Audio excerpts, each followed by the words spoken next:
Hi guys, when you're following and commenting on politics, it can become very easy to fall into the cynicism trap, where you see everything a politician does as playing the game, playing a part.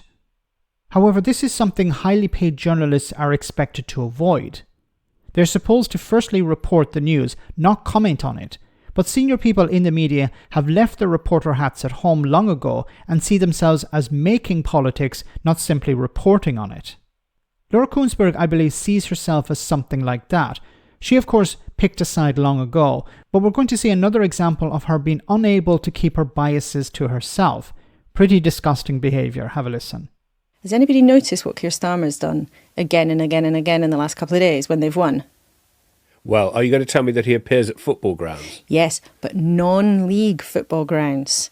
So not in a shirt and tie, not in a suit and tie, not in a shiny floor factory in front of a big widget or a plane with people with really stiff placards all standing there ready to clap on cue when he walks in. He's gone to non-league football grounds in that centrist dad uniform, a bomber jacket, navy shirt, or even a V-neck jumper with a T-shirt underneath it. Exactly. He's been in Paddy's wardrobe. He's been rifling through. So he goes to non-league football grounds, and then that means he's got more feeling of spontaneity? I'm a man of the people. Look at me. I love nothing more than playing a five-a-side with my mates. And if I wasn't trying to be Prime Minister, I'd just be here having a pint and maybe kicking a ball around. And it is a completely different vibe to the kind of very staged photo ops that we see so often, used to see from Labour politicians so often. The headstone. Oh, God, I forgot about the headstone. But that, to me, and I asked someone in the party about it, I said, are you doing that on purpose? And this is an absolutely deliberate decision that they've taken, is to send him to non-league football grounds. Okay, so a few things to say about this. Apart from the cynicism you can hear in her voice, she's, of course, a Tory shill, Boris supporter, it seems. And, of course, she treats the Conservatives in a very different way to anyone else, in particular the Labour Party. Now, this isn't about the Labour Party. This is about Laura Kuenssberg. Because what is she trying to do? She's trying to create a story here. Notice the language she's used. I've spoken to people in the party. Have you noticed what he does? So she's asking questions. She's wanting feedback from people. Trying to create a story that Keir Starmer does this not because he actually cares about football or he has friends who come along with him or anything like that. This is all a cynical political move in order to shore up some idea that he is just an ordinary guy, a centrist dad or whatever. That it's all very curated, it's all very prepared.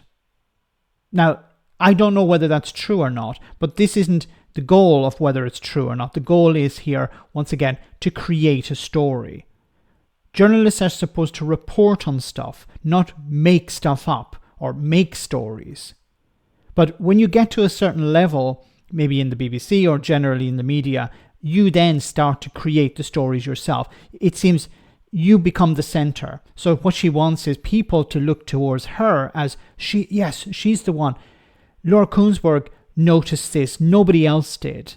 So let's listen to more of what Laura Kuenssberg has to say, as opposed to what the politicians themselves are saying. There was no interview here where you're speaking to Keir Starmer and asking him, why do you do this? She's creating the narrative herself. The narrative that he does this. We have no evidence to back that up. And this is where the media falls apart.